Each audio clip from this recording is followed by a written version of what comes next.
apalagi pada saat, inflasi tersebut terjadi.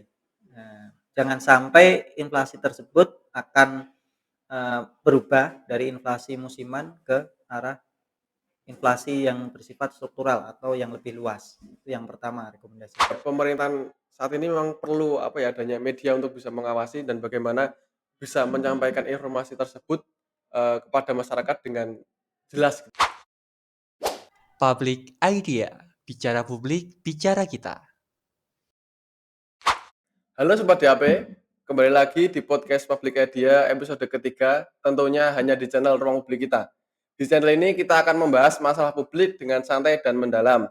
Di sini saya Faisal Bahi Arabius sebagai host, ditemani oleh narasumber kita kali ini Mas Nainta Agustanta yang merupakan salah satu dosen di Departemen Administrasi Publik UNY yang mana memiliki fokus dan juga peminatan di bidang ekonomi. Bagi teman-teman yang tertarik dengan isu-isu politik, ekonomi, sosial, dan pembahasan terkait ilmu administrasi publik, jangan lupa untuk klik tombol subscribe agar kita bisa saling sharing informasi dan diskusi bersama terkait ilmu-ilmu administrasi publik. Nah, selamat pagi Mas Nainta, apa kabarnya? Selamat pagi Mas Faisal. Bagaimana Mas kabarnya? Alhamdulillah baik dan sehat. Gimana puasa memasuki minggu kedua ini Mas? Alhamdulillah lancar dan diberi kesehatan yang tiada tara. Alhamdulillah. Ini Mas, bagaimana sih Mas kondisi pasar, kondisi harga-harga bahan pokok di pasaran Mas? Kalau di tempat tinggal saya ya, di domisili saya di Muntilan Magelang itu sudah cenderung naik Mas Faisal. Oh, berarti ada, kenaikan ya Mas untuk harga bahan pokok itu sendiri gitu ya? Nah, teman-teman mungkin ini ya, ternyata isu-isu terkait harga bahan pokok yang melonjak ketika mendekati ataupun ada di bulan puasa, mendekati lebaran maupun di hari-hari besar agama keagamaan maupun event-event di Indonesia ya, seperti Natal maupun Tahun Baru itu cenderung mengalami kelonjakan seperti itu ya Mas Nenta ya? Eee, Isu kenaikan harga pokok ini juga sering menjadi perbincangan yang hangat nih Mas di kalangan masyarakat, karena dapat berdampak secara signifikan terhadap daya beli dan juga mempengaruhi kesejahteraan masyarakat itu sendiri. Yang terutama ya di bidang yang masyarakat ekonomi menengah ke bawah seperti itu. Nah, eee, ini Mas, bagaimana sih Mas tanggapan dari Mas Nainta ini terkait, adanya isu, kenaikan harga bahan pokok, apalagi sembako gitu Mas, di pasaran? Apalagi, hal tersebut terus melonjak nih mendekati bulan-bulan di bulan puasa, kemudian mendekati lebaran gitu Mas. Bagaimana tanggapan dari Mas Nainta sendiri? Ya, terima kasih Mas Faisal. Kalau menurut saya sendiri ya karena, eee, peminatannya di bidang ekonomi, tentu saja ada teori yang mendasari ya. Kita berbicara secara teori, ada yang namanya hukum permintaan dan penawaran dalam, prinsip ekonomi. Di mana semakin, tinggi permintaan suatu barang, apabila pasokan barangnya itu tidak, bagus atau tidak, apa, tidak tersedia atau bisa dikatakan persediaannya itu terbatas, maka, nilai atau harga jual dari barang tersebut akan menjadi atau mengalami peningkatan, seperti itu. Khususnya juga di, menjelang hari raya, tidak hanya di, hari raya Idul Fitri, tapi juga di hari raya Natal dan Tahun Baru, itu bisa mengalami peningkatan. Gitu Mas Faisal. Iya, mungkin ini ya Mas, berarti secara teori itu ada, hukum, supply and demand seperti ya Mas ya? Iya. Nah, mungkin apa sih Mas kira-kira faktor-faktor yang mungkin juga mempengaruhi, lonjakan dari harga-harga bahan pokok itu Mas? Sebenarnya kalau kita kembalikan ke teori tadi ya, hukum permintaan penawaran itu kan ada yang namanya ceteris paribus. Itu dikatakan bahwa faktor yang lain itu dikatakan, tetap atau tidak mempengaruhi. Nah, tapi dalam hal ini kan di Indonesia sendiri, ada yang namanya, keinginan lain dari distributor maaf, itu ada yang memiliki niat untuk menimbun barang, dengan harapan harga barang tersebut akan naik, kemudian, mendapat keuntungan yang lebih banyak.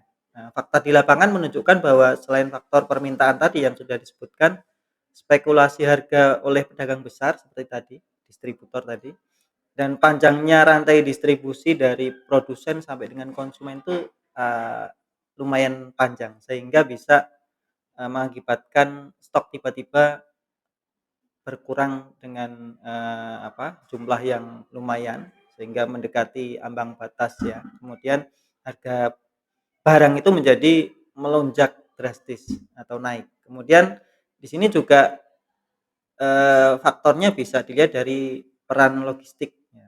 Kadangkala alasan kelangkaan pasokan dari ketersediaan barang di pasar itu berkaitan dengan, logistik yang, tidak lancar atau bisa dikatakan, volume transportasi yang meningkat selama musim lebaran dan tahun baru, Natal dan tahun baru itu mengalami kenaikan yang signifikan sehingga rantai pasokannya itu terhambat di transportasi itu juga bisa terjadi, begitu Mas Faisal. Berarti juga ini ya, ya memang banyak sekali ya kita ketahui di berita-berita gitu terkait penimbunan bahan-bahan pokok gitu Mas, dan juga mungkin, memang mendekati apa namanya, lebaran maupun tahun baru itu juga, eee, jalan-jalan tol-tol itu mungkin juga mengalami kemacetan gitu ya, mungkin juga mempengaruhi bagaimana, logistik itu tersalurkan semacam itu ya Mas ya?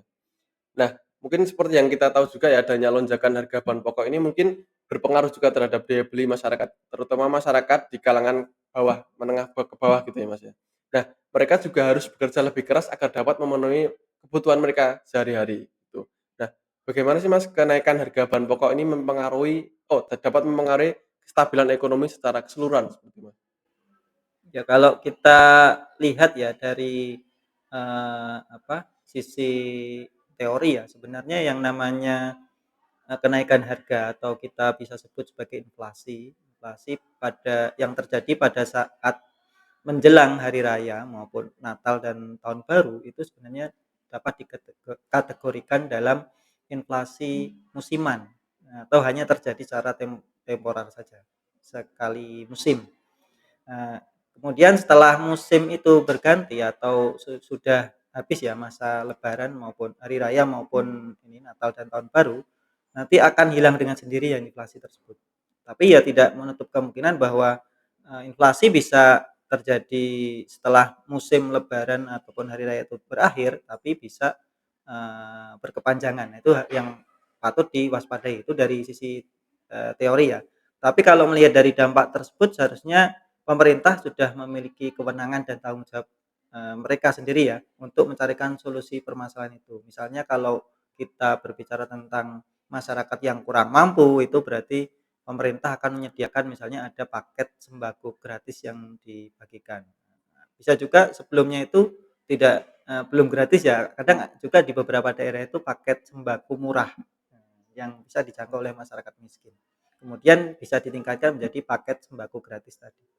Oke, berarti ada beberapa upaya terkait untuk menanggulangi ya istilahnya dari, melonjaknya harga bahan pokok itu yang mungkin bisa disebutkan tadi terkait paket sembako apa namanya, murah gitu-gitu ya, Mas, ya berarti. Nah itu, upaya-upaya semacam itu dan juga mungkin kalau di tingkat pemerintahan ada apa ya, THR gitu ya, Mas, ya. Nah itu tuh mungkin upaya-upaya diberikan THR dan juga mungkin pasar murah itu tuh apakah efektif gitu, Mas, untuk bisa menekan atau apa ya istilahnya, sebagai jawaban dari, masalah atau isu, kenaikan harga pokok itu, Mas. Ya, kembali ke pernyataan sebelumnya sebenarnya Mas Faisal, bahwa inflasi yang terjadi di hari raya maupun di libur Nataru ya, mendekati Nataru itu sebenarnya hanya bersifat musiman, Mas Faisal. Jadi kalau misalnya, eee, upaya pemerintah itu akan kita nilai itu tidak bisa langsung kita sebut efektif atau tidak, tetapi lebih ke arah rutinitas saja. Apakah pemerintah itu mampu untuk memantau sebenarnya sampai hilangnya inflasi itu di musim lebaran ataupun Nataru tersebut. Sehingga, pemerintah sebenarnya lebih aware pada saat inflasi setelah, hari raya itu bisa hilang atau bahkan bisa ditekan setelah hari raya maupun Nataru itu hilang atau tidak itu baru pemerintah harusnya aware. Biar tidak menjadi atau berganti dari inflasi musiman menjadi inflasi yang lebih struktural, gitu Mas Faisal. Baik berarti itu ya. Nah mungkin ini kita beranjak karena kita ini ya, Mas, ya, kita juga di Departemen Ilmu Administrasi Publik gitu ya, dan juga bersinggungan, berrelasi dengan, pemerintahan gitu, Mas. Nah, kita mencoba membahas dalam sudut pandang pemerintahan gitu, Mas. Nah, bagaimana mungkin ada respon pemerintah dalam menanggapi isu tersebut yang mungkin, secara makro gitu, Mas. Mungkin kayak misal ada dari sudut pandang kebijakan fiskal maupun moneter seperti itu, Mas. Ya, kalau kita berbicara secara teori ya, nanti pemerintah itu akan memiliki, kebijakan fiskal dan moneter untuk menangani masalah tersebut sebenarnya. Yang pertama misalnya ada kebijakan subsidi dan bantuan sosial, itu yang saya sebutkan sebelumnya dapat berupa paket sembako murah maupun atau bahkan gratis bagi masyarakat. Yang kedua bisa juga dari sisi apa, lembaga keuangan misalnya, kebijakan moneter itu bisa ditempuh dengan menjaga stabilisasi nilai rupiah dan jumlah uang beredar selama hari raya berlangsung atau Nataru berlangsung, agar inflasi di masa itu tetap, eee, dikatakan dalam angka aman, Mas Faisal. Oke, Mas Neta, dalam menanggapi isu kelonjakan, apa namanya, harga bahan pokok di pasaran gitu ya, Mas, ya. Kita juga melihat bagaimana informasi tersebut disampaikan gitu, Mas, oleh ya oleh media yang menyampaikan informasi tersebut. Nah, dalam menyampaikan, isu kelonjakan harga bahan pokok ini, memberitakan harga bahan pokok ini, sekrusial apa sih, Mas, peran dari media ini untuk bisa menyampaikan informasi kepada masyarakat gitu, Mas? Ya, kalau kita berbicara tentang, peran media ya, Mas Faisal, sebenarnya banyak sekali peran media pada saat, kita membahas tentang isu tersebut. Nah, yang saya highlight ya, ada 2 peran media yang penting sebenarnya. Yang pertama adalah tentang, peran media sebagai penyebar informasi ke masyarakat mengenai pola konsumsi yang cerdas. Dalam hal ini mereka tidak hanya, melakukan pembelian itu gabut karena hanya mengejar sisi praktisnya saja, gaya hidup saja. Nah, yang kedua adalah peran media yang penting itu juga sebagai pengawas sebenarnya. Pengawas terhadap, transparansi pasar. Jadi mereka bisa memberikan informasi yang lebih cepat kepada pemerintah terkait, apabila terjadi, misalnya kondisi yang tidak wajar di pasar terkait dengan harga, sehingga bisa langsung ditindaklanjuti oleh pemerintah. Jadi ini ya, Mas, memang menarik sih yang untuk apa namanya, peran media sebagai pengawas gitu ya, Mas. Memang apa ya, pemerintahan saat ini memang perlu apa ya, adanya media untuk bisa mengawasi dan bagaimana bisa menyampaikan informasi tersebut, kepada masyarakat dengan jelas gitu ya, Mas, ya. Nah, eee, lanjut lagi ke berikutnya mungkin kita balik lagi, Mas, kita dari tadi membahas mengenai isu bahan pokok ini. Nah, karena kita juga dari ilmu administrasi publik ya, Mas, dan juga apa ya, familiar terkait kebijakan-kebijakan gitu. Nah, dari Mas Nenta sendiri sebagai, salah satu dosen di Departemen Administrasi Publik itu sendiri, ada nggak sih, Mas, atau mungkin bisa memberikan beberapa rekomendasi-rekomendasi kebijakan untuk pemerintah ke depannya itu, dalam hal menanggapi isu harga bahan pokok yang melonjak ini di pasaran gitu, Mas? Ya, Mas Faisal, kalau, terkait dengan rekomendasi kebijakan ya, bagi pemerintah sebenarnya, lebih ke arah tetap menjalankan pengawasan dari sisi fiskal dan moneter, Mas Faisal. Apalagi pada saat, inflasi tersebut terjadi. Jangan sampai inflasi tersebut akan, berubah dari inflasi musiman ke arah inflasi yang bersifat struktural atau yang lebih luas. Itu yang pertama rekomendasinya. Kemudian yang kedua, paling tidak pemerintah itu lebih responsif dalam, ini, melihat kondisi pasar.